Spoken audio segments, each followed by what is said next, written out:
Yeah, a little bit frustrating. I thought the two Indian batsmen played very well. Once that ball's sort of 50 overs old, up until the new ball, it's not doing a lot. Obviously it's soft. There was nothing for length. We tried everything. We tried a few bounces, tried to go full at the stumps, but the two Indian batsmen kept the ball out, which is well played. But actually that session was 90 for 4, which was our best session of the day. So it was hard to get too down on ourselves.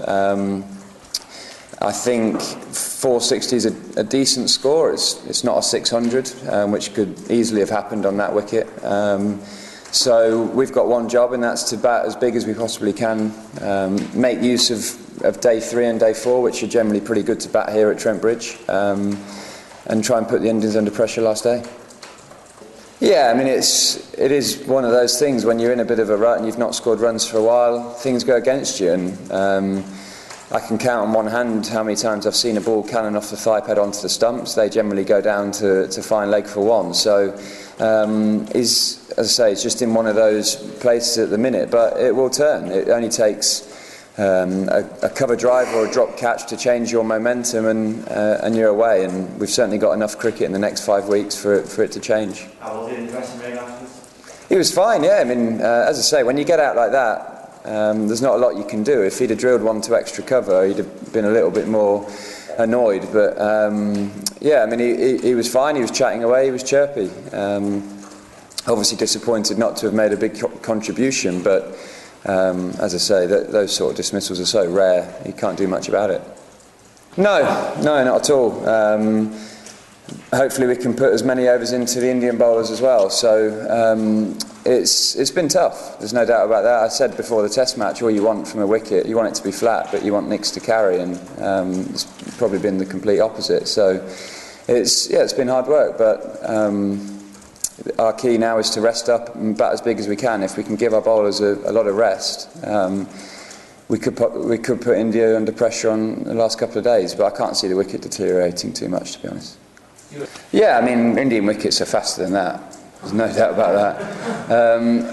As I said, the biggest thing for us as an England side is we didn't get too frustrated with the wicket. We weren't just sort of moping around and swearing what the hell's going on here. We were finding ways to get wickets and get poles. I mean, as a fast bowler, you want to see 3 slips in a gully. It's quite hard bowling with 3 catches in the cover, but it's what we had to do, and we coped brilliantly. I thought the attitude throughout showed in our fielding with some of the chances we took. There was only one moment that got to me when I was in my 30th over and the ball had just bounced twice to the keeper, and a fella in his 5th pint shouted, "Bend your back, Broad." I was close to going handing the groundsman the ball, but yeah, it was. Other than that, I thought we coped brilliantly with it.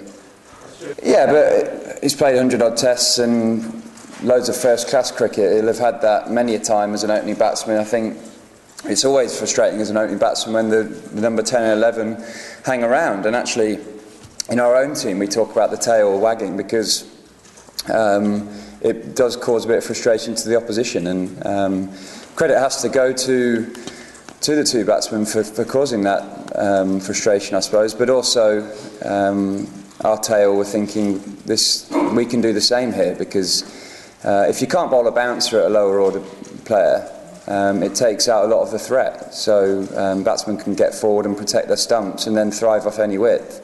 So we'll be hoping to certainly do the same. And if we can get a good start tomorrow and build, I'm sure the Indian bowlers won't be looking forward to bowling at Ben Stokes coming at number 8 when you're a bit tired. So we can certainly get a big score if we get our heads down. I must admit I've only seen it once because I was asleep in the bath at the time, but I know he has been working a lot on his off-stump line. You can't... I mean, the ball was probably missing leg stump, if not flicking leg stump, when it caught the thigh pad.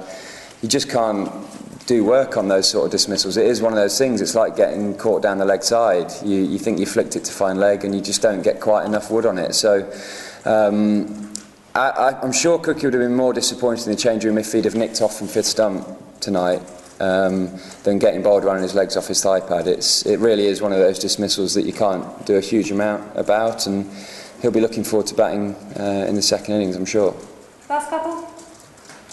I think it's quite rare that a team you you think about the result so far out. We're only at the end of day 2. I mean, as we've seen from our last Test match we played in, I think after day 2 we had I think Sri Lanka had an 8% chance of winning the Test match and ended up winning it. So you can never look too far ahead, because a session in Test cricket can change the Test, but a day certainly can. So the third day is always the moving day. Tomorrow is a huge day for us. If we go and get 300 for 3, we're in a fantastic position. If we're bowled out for 150, we're chasing the game. So it will be important for us not to look far ahead tomorrow, not to worry about the scoreboard, just to bat as long and as big as we can. And we've seen from Sam Robson before, he's not bothered about runs, he just wants to bat and bat and bat, and this sort of wicket could suit a few of our batsmen.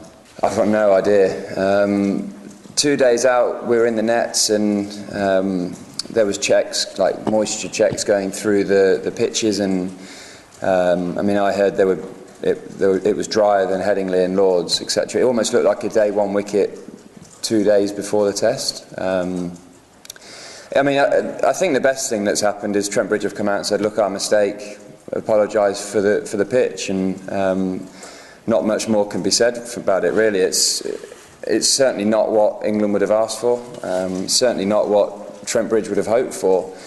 Trent Bridge is renowned for exciting cricket. You come here to see Nicks carry, drop catches, good runs, exciting shots, quick bowling.